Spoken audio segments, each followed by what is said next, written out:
So I've got some friends coming up for the 4th of July because not everybody likes to be right underneath the fireworks and where they're big booms. So we'll be watching them from the distance, maybe talking about some freedom. I figure I'd give you a little introduction on what that might look like. What is freedom? I mean, like, what is freedom? To me, freedom is your ability to do what you want to do in your life as long as you're not harming others, right? And if we reduce things to the most simplest equation, that's usually how we can find what's logical and what makes sense and what would work locally where we're at. Because that's where everybody's at.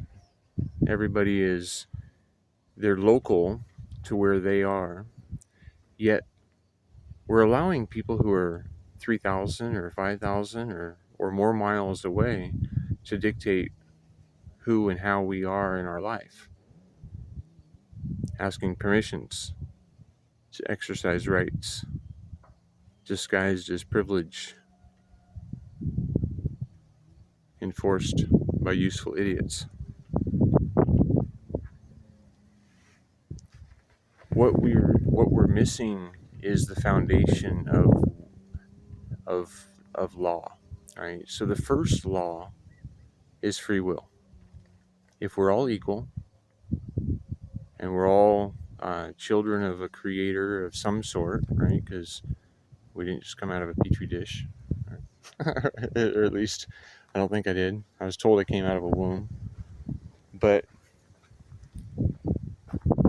the the first law though is free will, and if we recognize that we want to make our choices for ourselves, we need to give others that respect as well.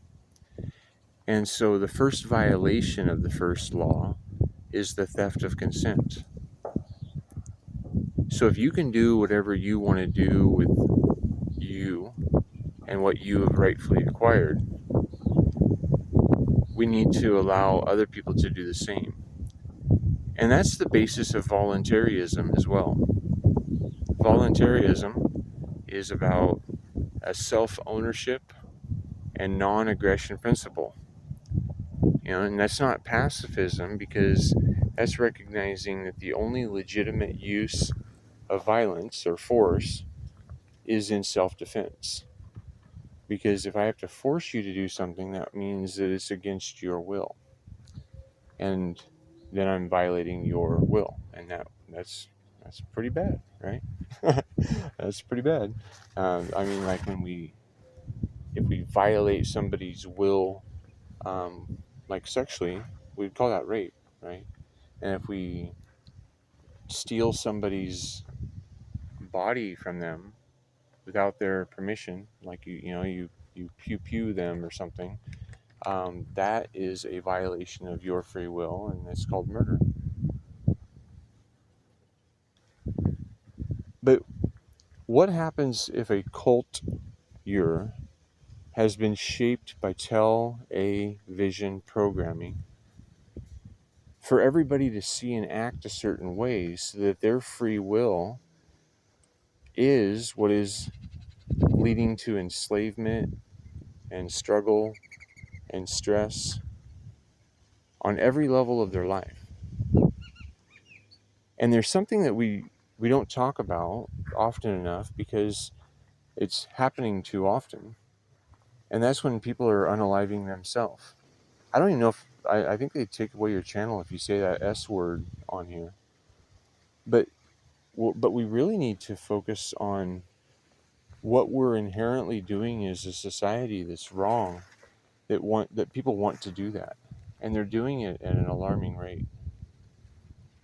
Right? I mean, we're coming up to um, it's a real problem.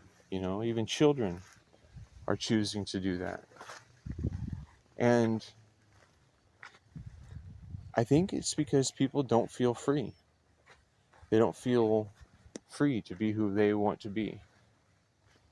They're expected to live in an apartment for $1,500 or $2,000 a month and work a job that means nothing to them. It's just consuming their time. It's taking them away from their dog, their pet, their friends, life experiences that they could be having if they weren't just trying to earn $1 to hand it over to a landlord. Right? I mean, right now we're gathering our food at the grocery store for a fee that has ripened in root and is in a state of decay when we get it. But we should be gathering our food at the source for free, ripened at the root. And sometimes it even gets overripe, right? But you know that it's fresh when you grab it. Our energy, I mean, I don't know if you can hear it, but I got wind blowing past me right now. And that can be driving turbines to just even small ones, right? We don't have to have big ones all over a hillside that we still get charged for. We're still paying a lot of money for that electricity. But yet the energy is just flowing past us for free.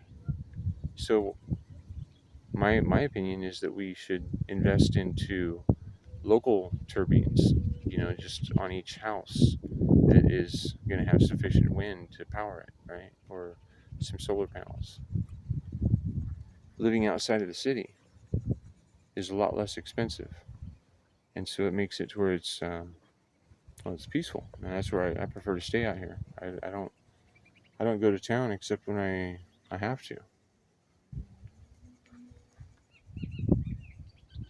I've lived in an apartment in town that was in an area that was even known as a war zone. I was like, wow, it sucks to be poor. You get stuck in cheap apartments in areas that you gotta stack all of your stuff against the outside walls, so that way if any bullets are gonna come through, they get stuck in your stuff. So anyway, I think we a lot of people don't even know what freedom is, and they're celebrating freedom by drinking beer and hot dogs and shooting harmless munitions into the air. But then they're returning to jobs that they can barely make their payment for their shelter or their food, the foods that they want to eat, the car they want to drive, all the things that would make them happy in their life. So stress, depression, anxiety, these are things that free people don't experience, because when you're free, your time is yours. And when your time is yours, if you're not having a good time with it, you're doing it wrong, right? I mean, if you don't know how to do your right now moment,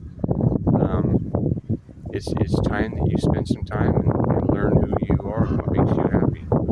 So the wind's blowing a lot right now, so I don't know if you can hear me. So whatever. It's my free will to end this video right now. Thanks for watching.